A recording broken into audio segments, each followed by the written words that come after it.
నీకు. అద్భుతమైన మ్యాజిక్ సురేష్, నేను ఎక్కువ ఈ రోజు మ్యాజిక్ చూపిస్తలే మీకు. చూపు ఎట్లా? ఏ మ్యాజిక్? ఇది కానీ వేరే మనిషిది కానీ మొబైల్లో ఎంత బ్యాటరీ ఛార్జింగ్ ఉండదు నేను చెప్పరు. ఇంకా ఇది నా మొబైల్లో ఎంత బ్యాటరీ నువ్వు చదువుతావు చెప్తా. నీ కానీ బయటికి తీయకుండా నా మొబైల్ చూడకుండా నువ్వు మొబైల్ చూసుకొని రాసుకో. ఇది బ్యాటరీ ఉండదు 50 అనుకో అనుకుంటా. నేను చెప్పి మరిగా ప్లస్ చెయ్యి మైనస్ చెయ్యి ఇది చెయ్యి ఏంది చెప్తా. నేను ఇది చెయ్యి, నీకు లాస్ట్ లో రిజల్ట్ ఎంత నాకు చెప్పు. చెప్తే నేను చెప్పారు నీ బ్యాటరీలో ఎంత ఛార్జింగ్ ఉండాలి. బ్యాటరీలో ఎంత ఛార్జింగ్ చదువుతావు. నా ఫోన్ లోపలే పెట్టున్నా. ఇంకా నువ్వు చూపించి గుర్తు పెట్టుకో. చూసుకున్నా ఓకే. మళ్ళీ దాంట్లో మీద క్యాల్కులేషన్ చేయాలి కదా. క్యాల్కులేటర్ తీసుకో. క్యాల్కులేటర్ మాకు చెప్పకూడదు. ఏది బ్యాటరీ ఎంత ఉంది నువ్వు రాసుకో. రాసుకున్నా. ఎంత ఉంది తగు 2 బర్స్ వస్తాయి. 2 గుణ ఇంటూ 2 చేసా. ఎంత రిజల్ట్ వచ్చింది 5 ప్లస్ చెయ్యి.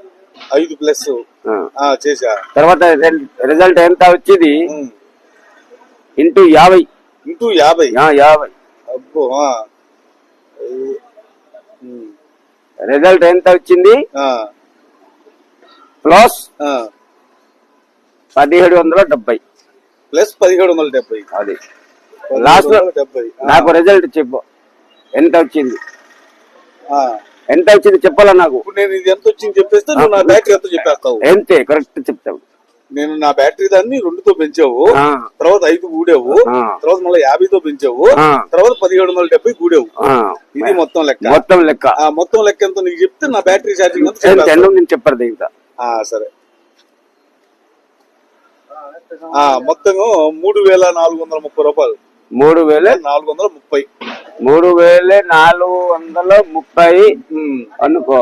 3430 అంటే నీకు ఎప్పుడు 4% ఉంది రే బాబు ఛార్జింగ్ నీకు. ఎట్లా నేను వదులుతామనే చెప్తా బాబు. అదే ఎట్లా సాధ్యమైంది? నాకు 4% ఉంది. 4% ఉంది లేదు ఉంది 4. ఏది చెప్పు కరెక్ట్. ఎంతో అద్భుతమైన మ్యాజిక్ చేశారు. అసలు ఎట్లా ఇది సాధ్యమైందని మాత్రం అర్థం కావట్లేదు. 90 అడిగితే మాత్రం 90 ఇస్తే మాత్రం చెప్తాను అంటున్నాడు. చూద్దాం అసలు ఎట్లా ఇది అయింది అనేది. మళ్ళీ నెక్స్ట్ ఎపిసోడ్ లో కలుద్దాం. అంతేనా? 90 ఇవ్వకుండా మాత్రం చెప్పు. 90 ఇస్తేనే చదువుతావు. చెప్తారు అది.